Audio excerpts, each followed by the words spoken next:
Welcome boys and girls to new build guide. In a DLC Fangs of Asterkarn, this is the first build I post on my channel that I worked on from the release of this new DLC. I call Retaliation Phase-Runner Shadowstrike Dervish, and this is fully made on the movement skill and zone control, so this is not a usual melee or range or caster build. As you know, I love retaliation builds, so that was my first finished build with ascended items. So how to play this build? This is quite simple as is, but requires a lot of coordination and reaction skills, which makes this somehow fun for some people. But this is one of the builds I will post over the next few weeks.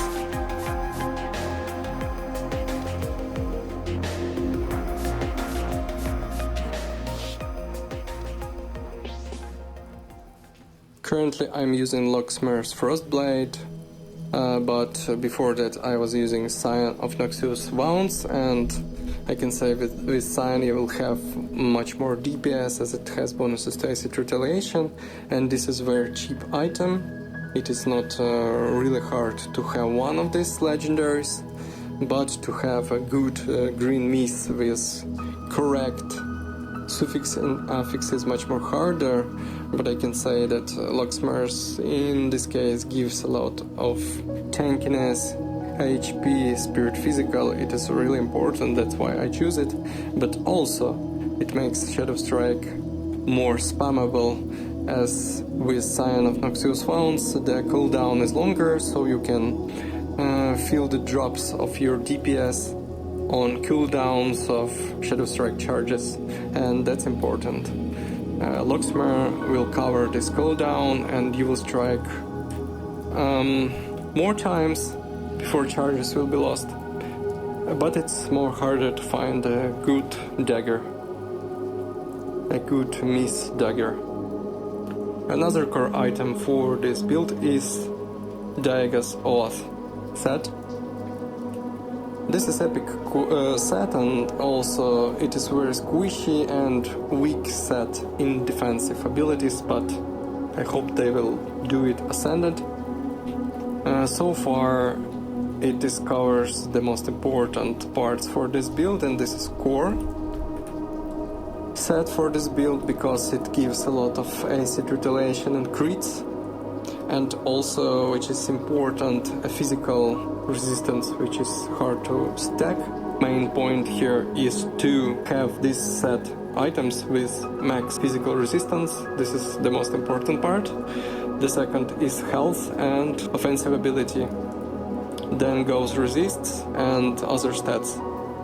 With resist there is a big problem, so you will need to seek highest possible versions of legendaries and epic items that will help you to have at least maxed resists. This is very important to have it maxed. One of the core items that makes this build viable is the Awakened Sphere of Blades. This is epic offhand that can be ascended to legendary in Nocturne fraction, and the most important stats for this one is health.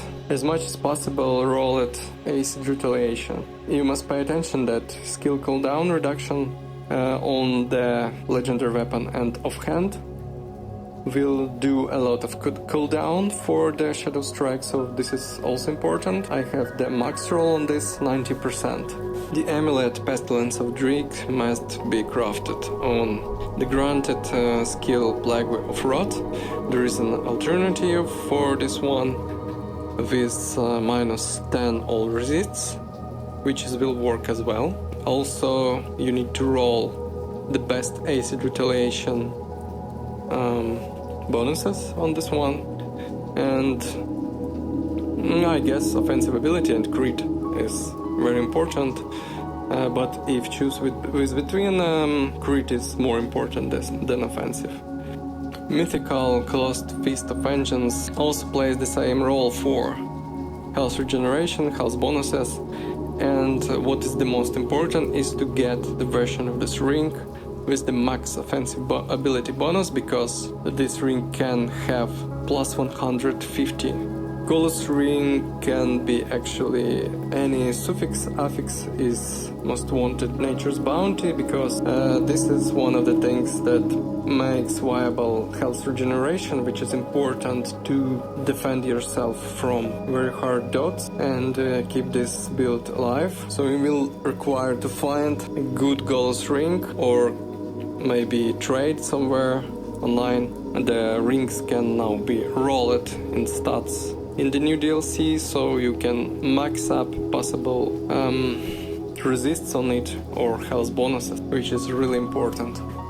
Soiled Trousers is part of new legendary set, and it was in the past meta an epic item that can be ascended in this new DLC. It has very nice bonuses to poison, retaliation and acid retaliation, and actually gives ability to stack a lot of dot damage. It is also really important to get the version with maxed resists and health. Very important to have big poison retaliation.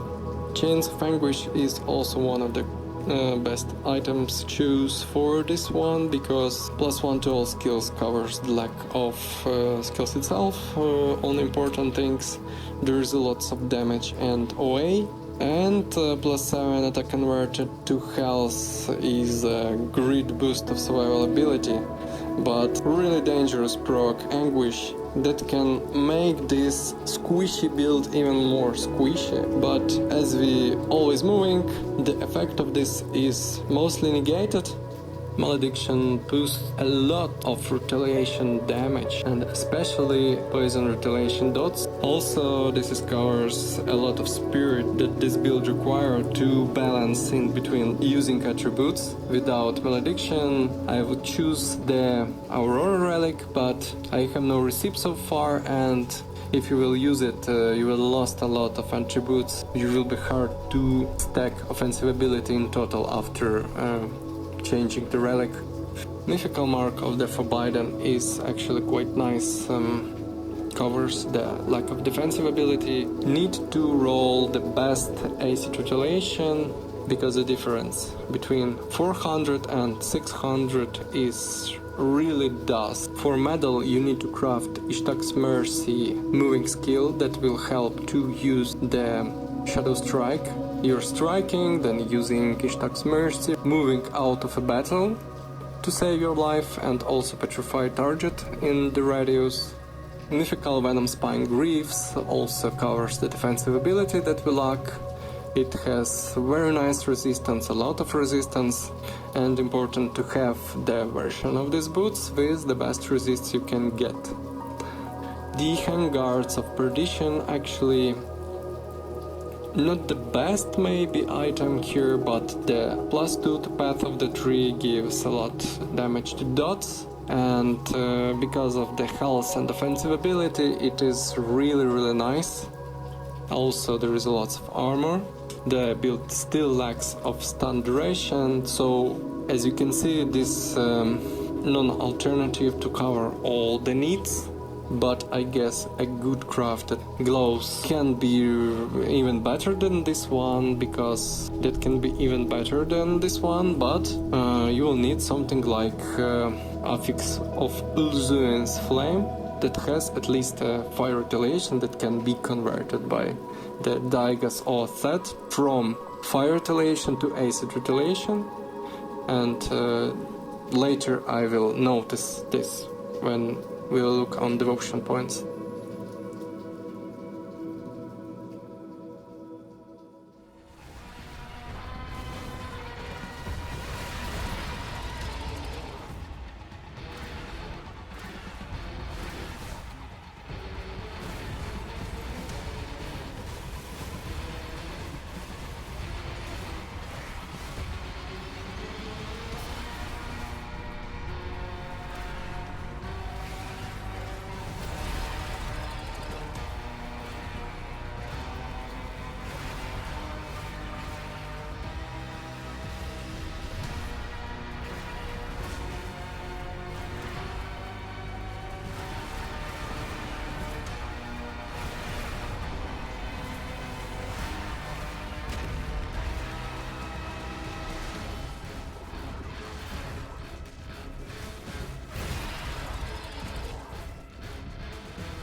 First of all, you need to learn the sequence of the movement and attack skills, as the Sphere of Many Blades gives one charge to Shadowstrike. It requires to make some sequence, like you make 2 strikes as main skill, then another movement skill like Ishtak's Mercy. For sure I can say that there is a big difference because of the mechanics of bosses itself, so it will require a bit different types of moving for this build, as this is a key of surviving. Also Virus Might and Evade use it to move all around the area to find another attack spot, and these 4 buttons is forming the main gameplay.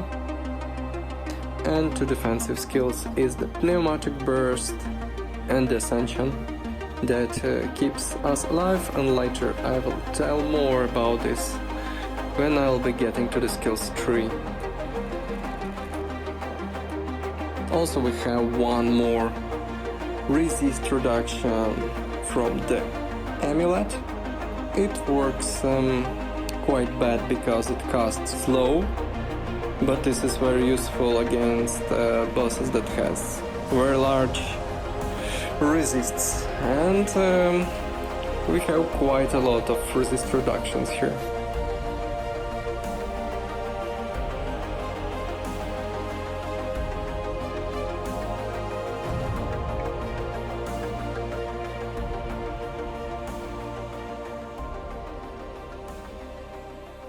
So the most of the points of skills goes to Shadowstrike. It is all maxed, and if you use Locksmere Blade, it will give you extra 3 points, which you can use on other skills. I, for example, moved few skills while using Miss Weapon to Shadow Dance. This build lacks of survival ability, and of course you cannot max all the required stuff. Both Oathkeeper and Nightblade require to be maxed to 50 points mastery to get exactly things we need to this build to work. The weakest points of this build is the lack of control resists, and this is really bad. You can't get it from the items like freeze resist, stun resist maxed, entrapment, and so on. Only the ascension of a skipper helps to avoid critical moments. So when you see the boss that has some freeze effects like Moosilauke, it is the best way to use ascension and stop dying being frozen. So the learning of mechanics of bosses will help, as well as the potion on freeze reduction. As for the Crucible, later in this video, at the end of the video actually, I use the Ulo's Bless that helps to cover stun resists and some other control resists to cover. The other bad point is a very squishy amount of armor and physical resistance. The phantasmal armor is not maxed, and actually it will not give a lot of armor even if you sacrifice some DPS. Better to strike first and kill target than try to survive in spam attacks of the stacks of mobs or bosses. Both Wheel of Shadow and Skippers, Celestial Presence and Guardian of Empyrean is the important key resist reductions, although we have something in Devotions.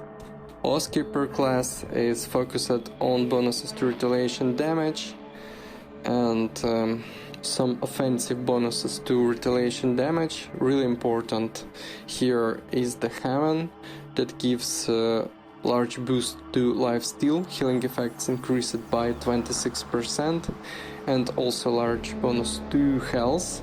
This is important straight bonus because we don't have much health. The Ascension itself boosts the defense. This is the only flat damage absorption in this build, and Fire Retaliation converted to Acid Retaliation by the set of Daega's Oath, and also by the Path of the Tree that completely covers all the Fire Retaliation to Acid Retaliation. Resilience extra resists to physical and defensive ability. The most weakest part of this build is exactly the defensive ability, as we got crits, but if we evade and use movement skills we don't get hits. This is somehow compensates this problem. Rebuke, large bonus to retaliation damage and very rare resistance to life reduction. And of course Fire Smite goes up to 1 point to have another movement skill. Analyzing this build, I must say that best leveling for this one is to choose different build, not choose the Shadowstrike, because this is fully pointed to the Sphere of Blades. You can have it at the beginning of the game or in the mid of the game leveling. This is the final setup you can make from the level 94, so it's the best way to switch to this build later if you have a Dervish class and wish to try.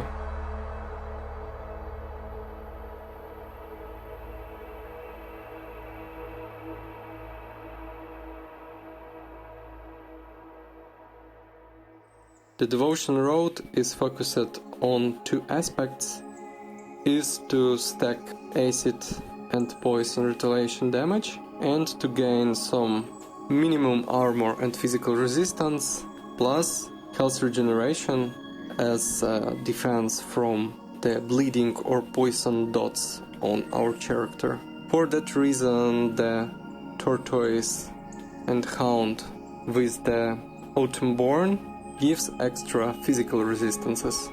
The Hawk, Rat, Raid and Messenger of War with the Affliction is a nice boost of acid retaliation. As I mentioned before, the Daega set and Path of the Tree skill gives nice fire damage retaliation to Messenger of War, and for the Blazing Ruby that we use it in our gear, it all goes to acid retaliation. Resist reduction is a rumor, which is oftenly used by acid poison or cold builds.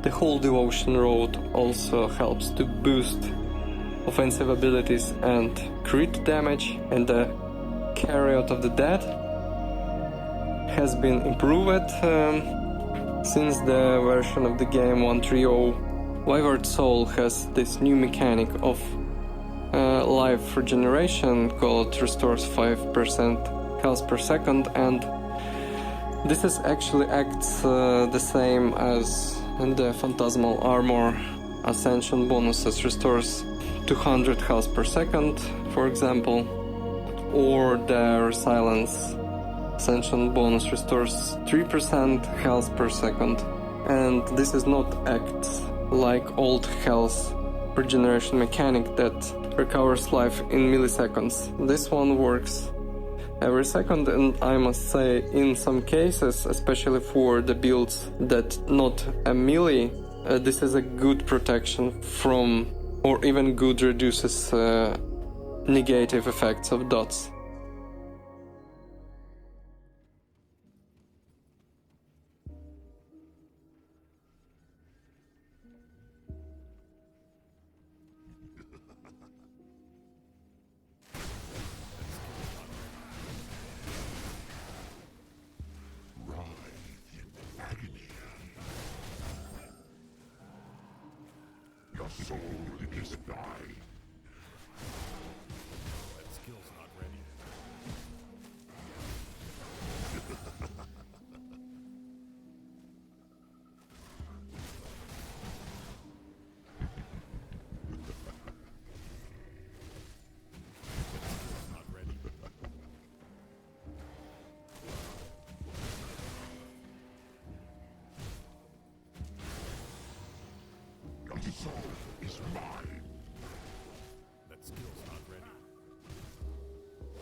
skill's not ready.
do that yet.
Well done.